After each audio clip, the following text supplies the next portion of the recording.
In the world of basketball, few names are as respected as Karl Malone, two-time MVP, one of the greatest scorers in NBA history.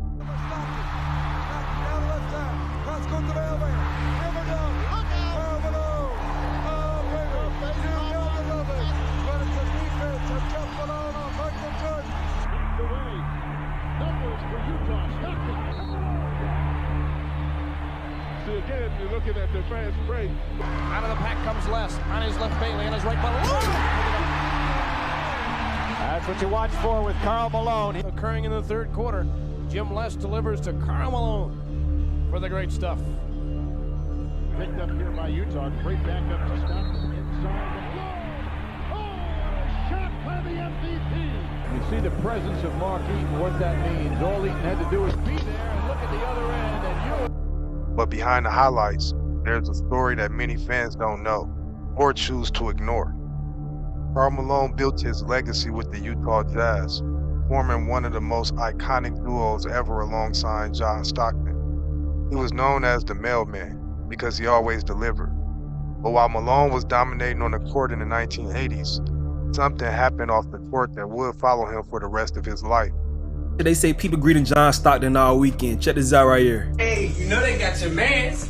They got your mans on sex assault charges. Yeah, the nigga you be hanging with. The nigga you be hanging with. Always sex offender. And it was your mans. He was your boy. I heard you grew up with him. That's crazy, man. You ain't know what he was doing? You ain't feel bad at all? Like no guilt, none of that? In 1983, when Karl Malone was 20 years old in college, he had a relationship with a 13-year-old girl. This led to birth of a child, who would later be identified as Demetress Bell. Demetress Bell, one of the more remarkable athletes in Northwestern history, came here as a basketball player, left here as an NFL player, but had some great achievements in both areas as he was a demon. So many memories, Demetress. I don't know how you can narrow it down to one or two, but give it a try. My most memorable moment will have to be here at NSU. It will come after Scott Stoker basically asked me for the 5th, 6th time to come play football. And the question was, how was I gonna get that question over to Coach Mike? And it basically boiled down to just get up off your hump and go ask him. And I think at the end of the day, the answer he gave me, it caught me off guard because I never thought a coach would let me leave his program and go to another program to help out, I would say. And he never had a problem with it. And if it wasn't for him, then there's no telling where Demetress Bell would be or what Demetress Bell would be doing today. At the time, the situation did not result in a criminal case moving forward, but it later became widely reported and confirmed through legal actions involving paternity. For years, Karl Malone reportedly did not take responsibility or play a role in the child's life. And as his NBA career grew, this part of his past stayed mostly out of the spotlight. How great of a player my dad is, but people don't want to see that. People want to look at his past. You know, he made a mistake, but at the end of the day, he's still a great dad. He still takes care of Demetress. Demetress is my brother. I love him to death. I mean, my dad's part of all of his kids' lives, and people want to think he's not, but I mean, he literally does anything for us. Demetress Bell would go on to become an NFL player, but his relationship with Malone remained distant for much of his life.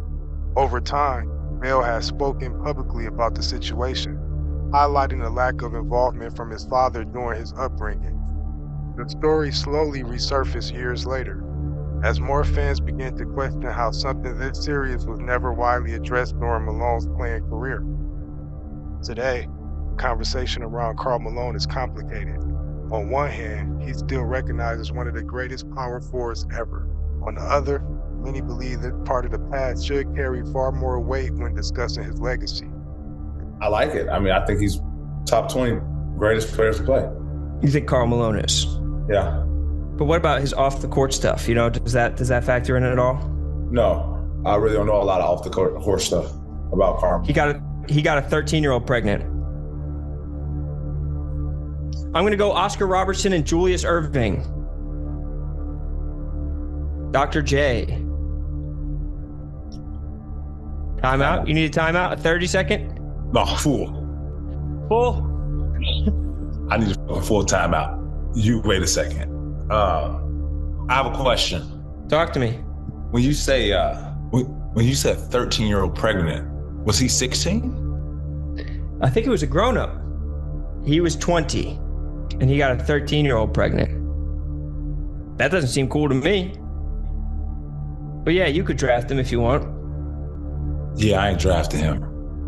Especially in an era where athletes are held more accountable than ever before.